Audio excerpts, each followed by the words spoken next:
everyone. We are in the deep dive interview series of Keys to My Crops project. As you know, in that series, we interview people that they are experts in their field. And today we have the pleasure to have with us Mr. Tobias Philipp, an expert about the biostimulants, because this will be our topic today.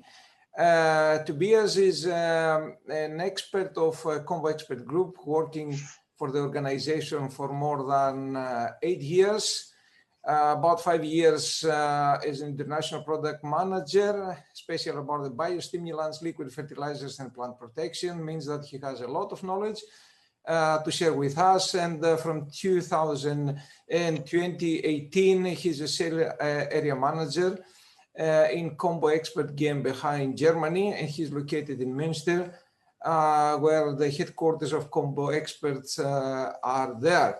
So welcome, Tobias. Yeah, thank you very much, Christoph. Pleasure being here. Yeah, fantastic. The topic today is about biostimulants in agriculture. And some people, they say, okay, biostimulants is an old story, but the last 2 years or 5 years, they are in the spot of any discussion in agriculture in general. So I'm going directly to the point, and I'd like to ask you, what is biostimulants in agriculture? What is all about? I think biostimulants is an answer to the changing environment for our growers. We have very changing conditions in terms of weather conditions. We have very changing political environment, meaning less nutrients, less crop protection. But on the other side, consumers are asking us to produce more sustainable and higher yield and improved quality. And the usage of biostimulants is for me personally an answer to those questions. Mm-hmm.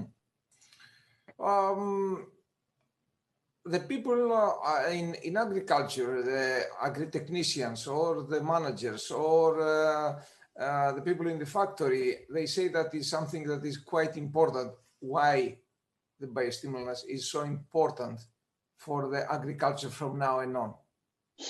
Yeah, I think the answer is more or less the same, but maybe a little more detailed. On the one hand side, agriculture faces increasing restrictions in terms of fertilization, of maximum residue limits, of plant protection. And on the other hand side, they have to manage more biotic stress, for example, in case of heat or drought. And when they lose options, biostimulants become more and more important to buffer such stress or such reduced nutrient availability. So it's really important for the farmers to have such options and opportunities as biostimulants, especially since a lot of opportunities are missing in today's agriculture. Mm-hmm. Let's go a bit deeper in the technical, let's say, dimension. Specifically, what biomechanism of the plants do biostimulants affect? Just share a small picture about how the biostimulants work inside the plants. Yeah, I think biostimulants are just promoting what the plant does itself. The plant reflects to stress. The plant itself promotes growth, and all such mechanisms are then supported by biostimulants. So if the plant wants to grow, we can send a specific signal to grow a little bit more by a biostimulant. Or if the plant is suffering from stress, the plant has mechanisms to defend itself. And what we do with biostimulants is just we somehow push the plant a little bit to go in those mechanisms. That's what biostimulants are doing on the one hand side inside of the plant. And there are also other biostimulants, for example, like humic or fulvic acids that also have a very, very important topic not just inside of the plant, but in the surrounding of the plant, meaning to improve the soil structure, to improve the growing environment and the rhizosphere of the plant. So we connect in both ways. We connect inside of the plant as well as in the plant's environment. Okay. I have one question. All the past, let's say 50, 60 years, we had a discussion about the agricultural inputs, the inputs we have in agriculture, like fertilizers, like plant protection products. How do biostimulants differ from the other agricultural inputs? Yeah, if we compare it to mineral fertilizers, I guess it's the mineral fertilizers are designated to plant nutrition. So we are talking about nutrients, while a biostimulant is not designated to give nutrition to the plant. It's more like the mechanisms, for example, that we were talking about before.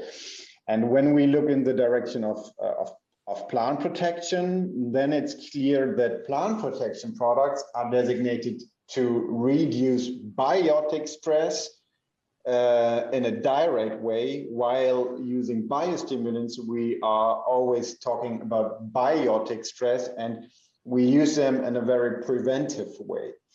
So we are using the product to avoid stress, to avoid fungal disease or insect pressures, and plant protection is really curative. So when the damage is made, those products are used, and biostimulants are often used in a preventive way.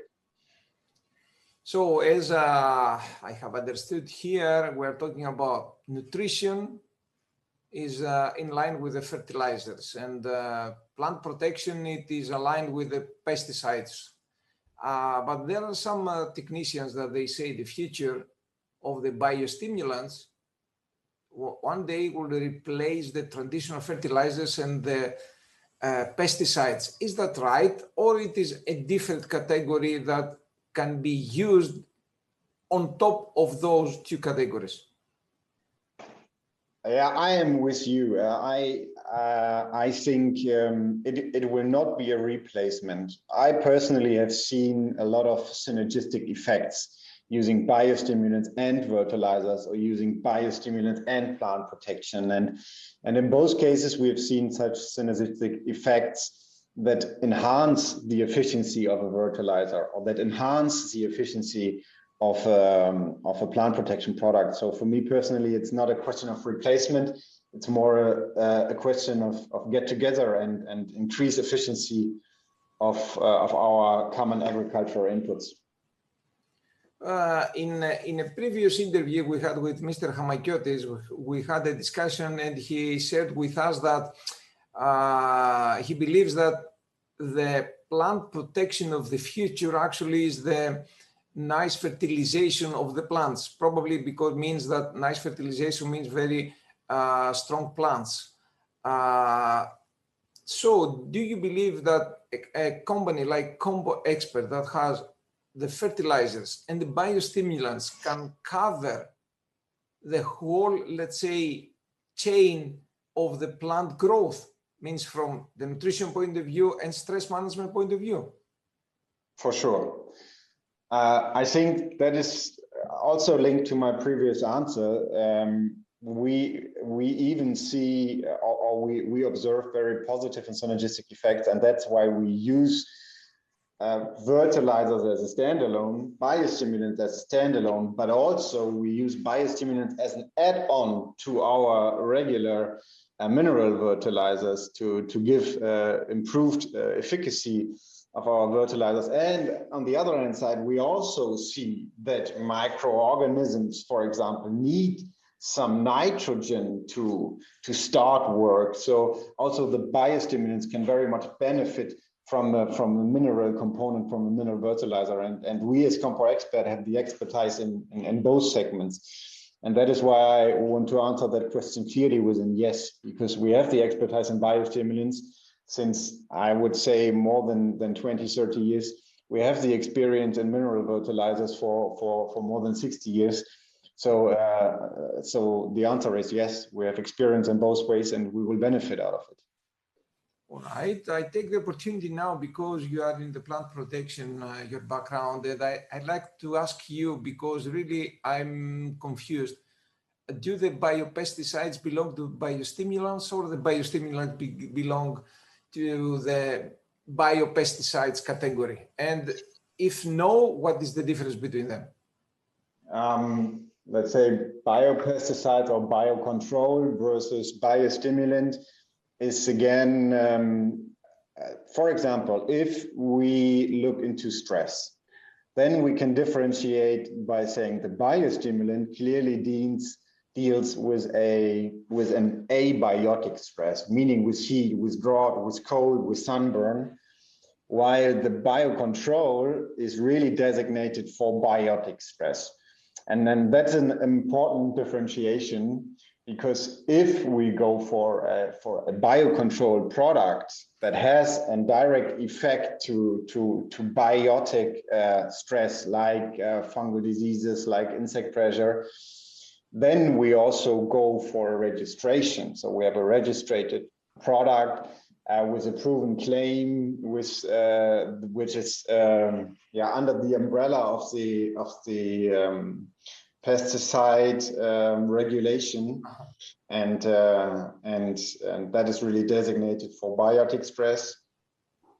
And on the other hand side, we have the biostimulants designated for growth promotion, for stress reduction of abiotic stress. So I really think that this is the biggest differentiation between those two segments. Okay, I see that we are entering in very, let's say, complicated, let's say, terminology, but of course the agri-technicians and the growers, of course, consequently, they must be, let's say, familiar with such kind of terminology, because by this, all of us will understand about the differences between all of them, and most importantly, how to use them.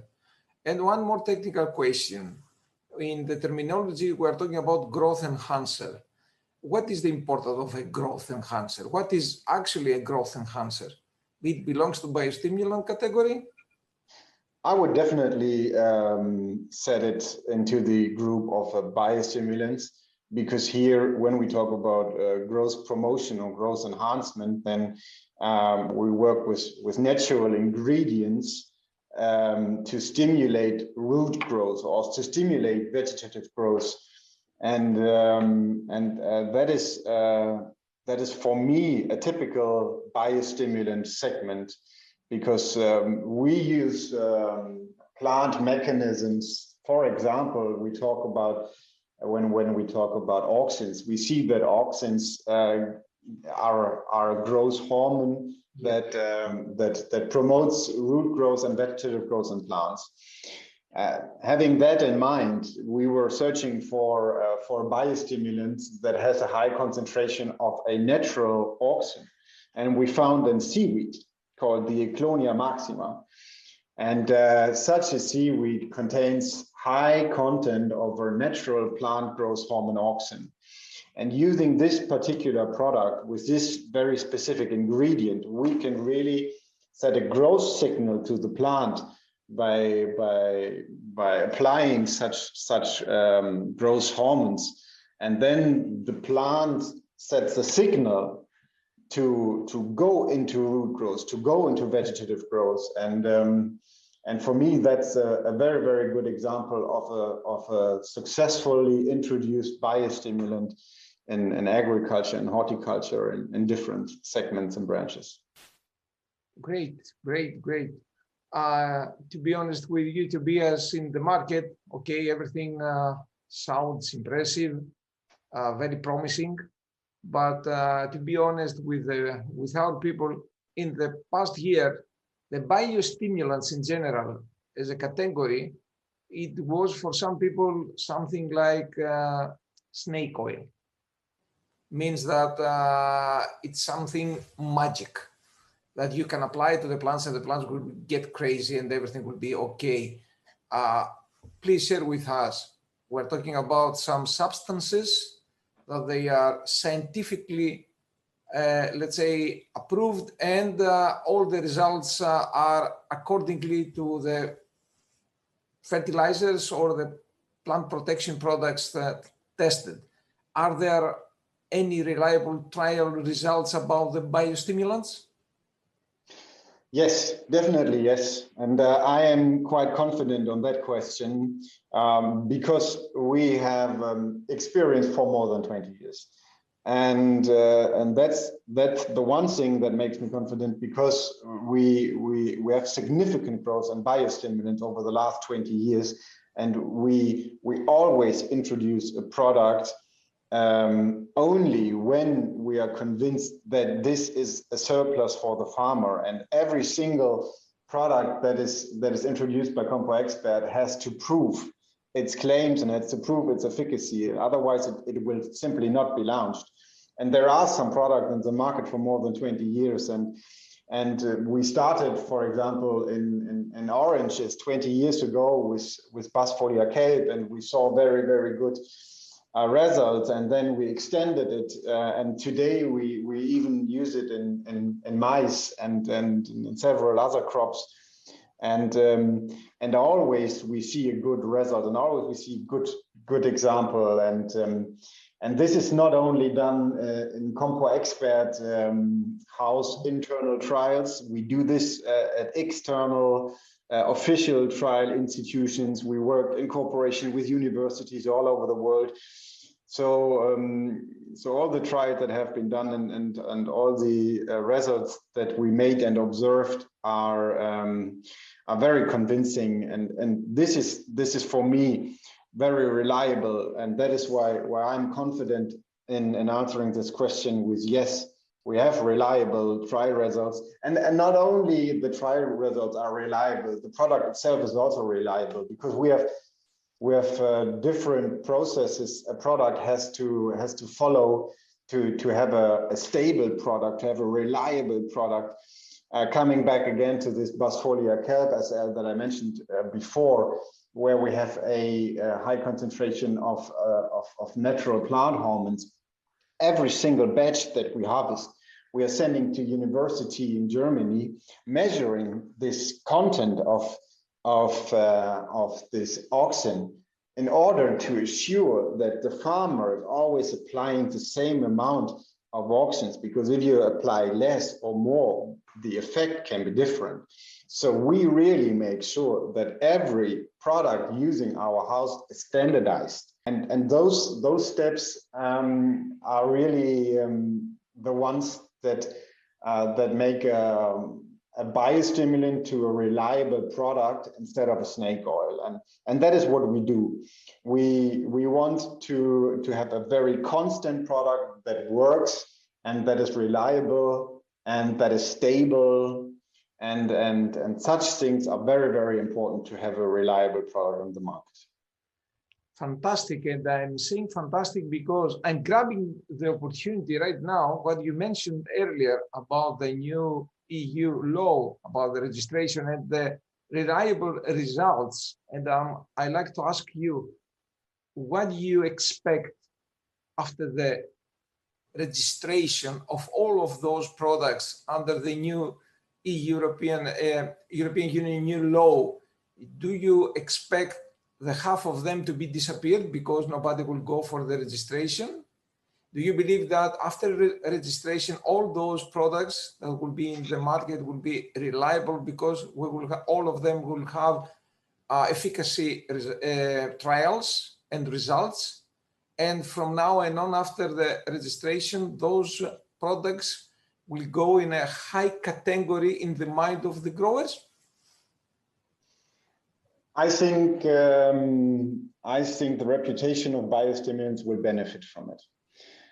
The aim of the new EC fertilizer regulation is that every claim that is made on a product, for example, root growth, if you want to claim root growth on a biostimulant, you have to prove it in independent trials, which are done by external authorities.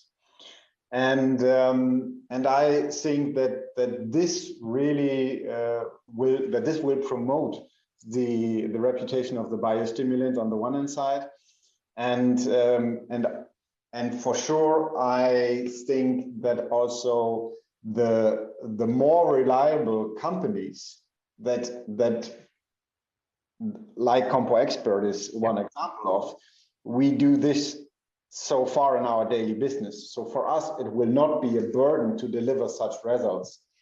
It will take some time because we will maybe have to do some new trials.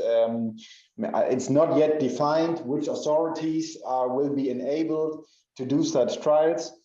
But when we know which institutions will be enabled, then we will immediately get in contact with them, and then we will do such trials again.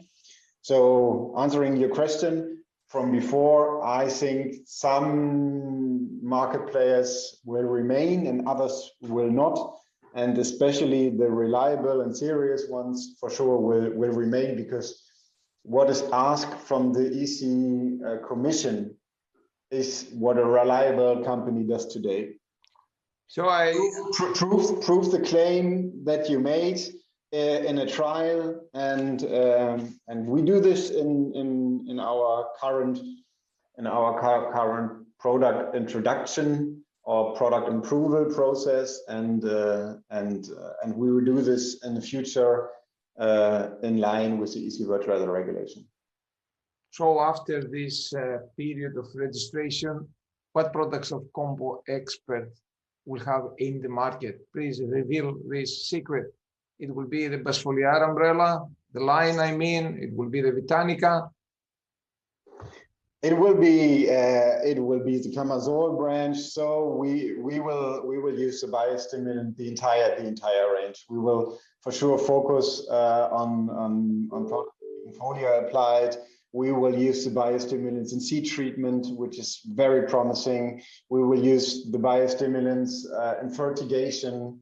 We have very interesting products to improve root growth, to improve colorization, to minimize soil stress, and we will for sure enter new segments with very interesting questions to further reduce abiotic stress, and we will do this in all ways that farmers works, from every crop and from all application methods that are used today.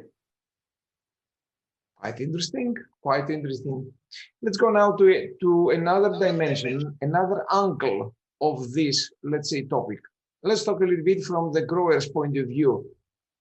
Do you believe the use of biostimulant would be in favor of the growers? I'm talking about the economical point of view. It will be any advantage for them? It will for sure be an advantage, but the highest priority of a biostimulant is quality improvement. Mm-hmm. And the second priority is quantity improvement. But I personally always saw the best results when we talk about quality, when we talk about sugar content, when we talk about colorization, or when we talk about protein in wheat. Such quality parameters are sometimes more important for the farmers than the pure yield. And such things can have a very, very positive effect if we use biostimulants. And I can give you a very practical example. It's sometimes it's also a certain synchronization of the yield. If we, for example, use a product like Basfoliar Color, we do not necessarily always observe a more intense color, but what we see is that all apples, for example, are synchronized in their colorization, and with that benefit, the farmer can use or can harvest in 2 times instead of 3 times. So he can really save money due to the fact that he reduces labor.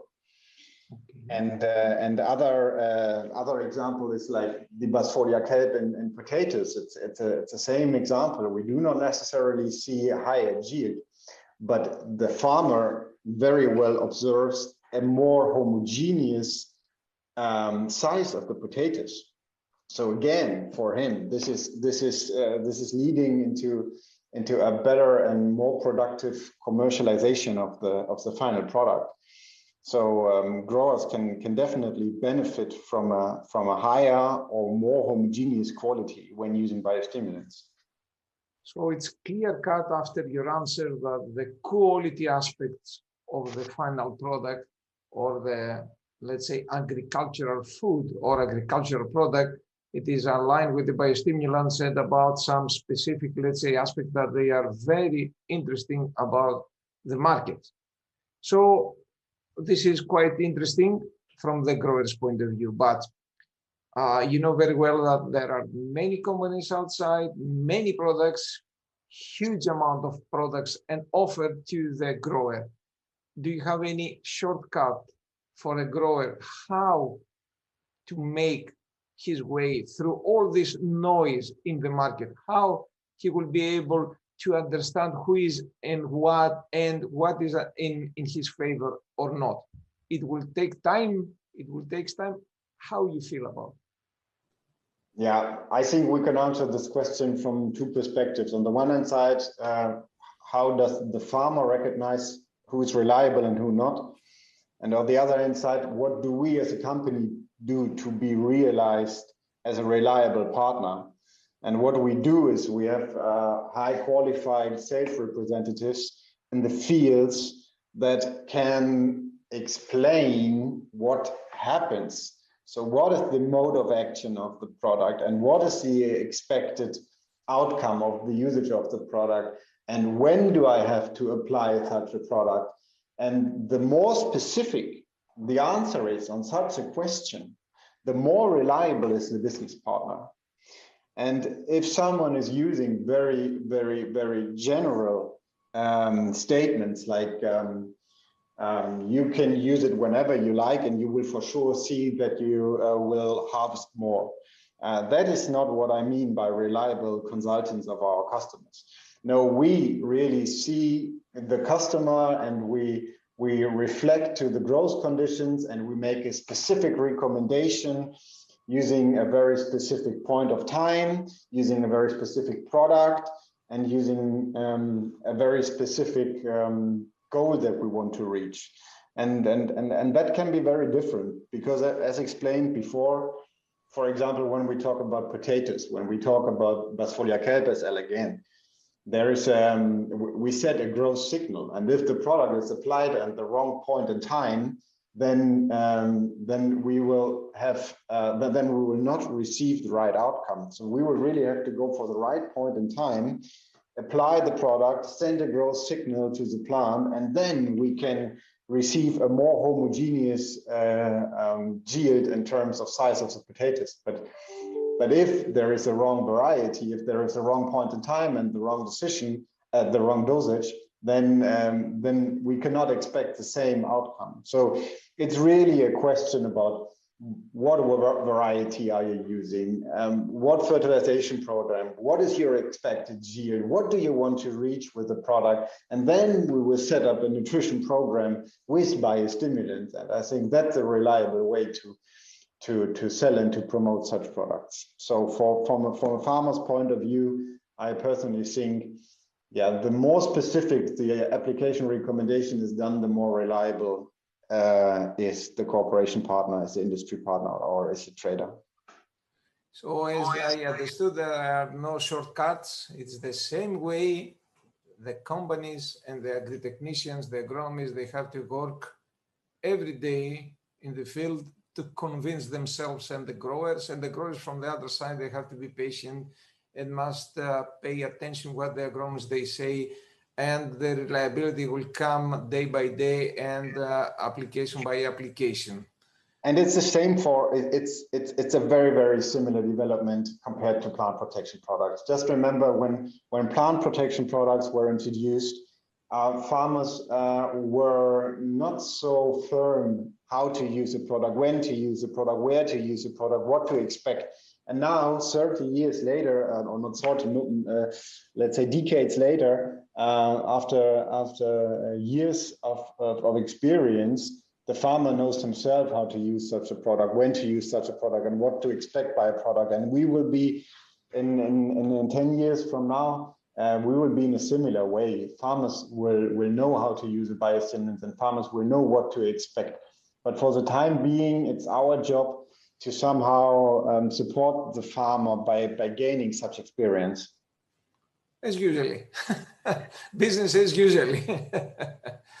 So we examine the biostimulants as a category. We examine the biostimulants from the agri company's point of view. We examined a little bit from the grower's point of view. I'd like to ask you something more.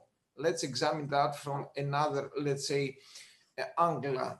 Let's talk a little bit about the environment in general. And let's talk a little bit about the EU, where the European Union understands that we have to go towards a green agriculture, that the main pillar is sustainability. And I know very well that COMPO EXPERT, one of its pillar is sustainability.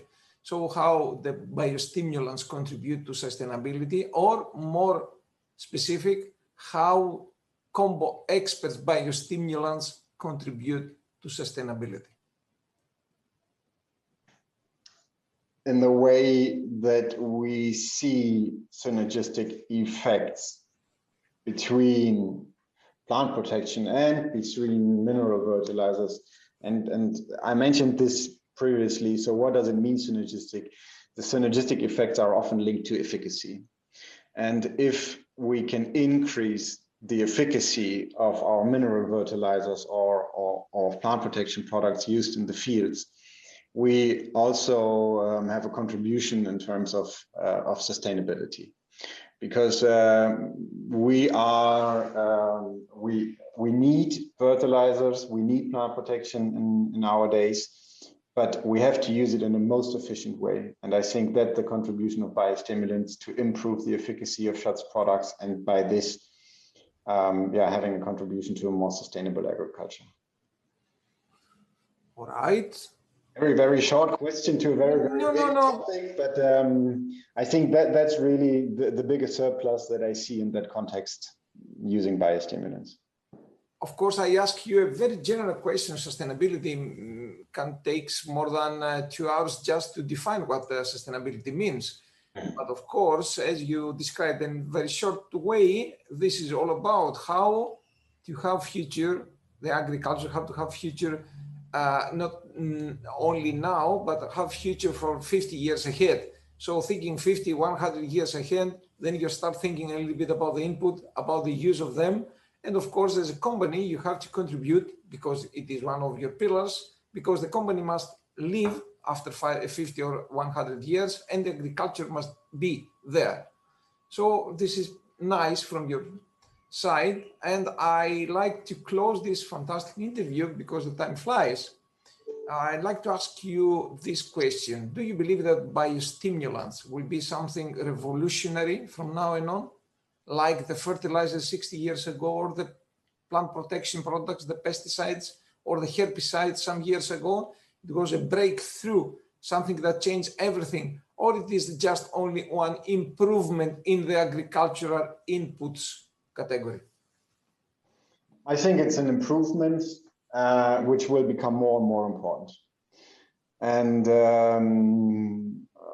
for the time being, the biostimulants are really rapidly growing, but compared to mineral fertilizers and to chemical plant protection, in a comparably slow way. But this share will definitely increase a lot in the next years. And what I just saw was a prediction that the diverse experts, same as me, are estimating the annual growth rate of the biostimulants by 10% per year. So if we have a constant growth year by year of 10%, then in a couple of years, the biostimulants will be more and more important, and will be on eye level, maybe not on eye level, but significantly improved and very important agricultural inputs. And I think it will become a constant component, as today it's seeds and fertilizer and plant protection, and in the future one important additional pillar will be the biostimulants, will be the biocontrol. So definitely it will grow.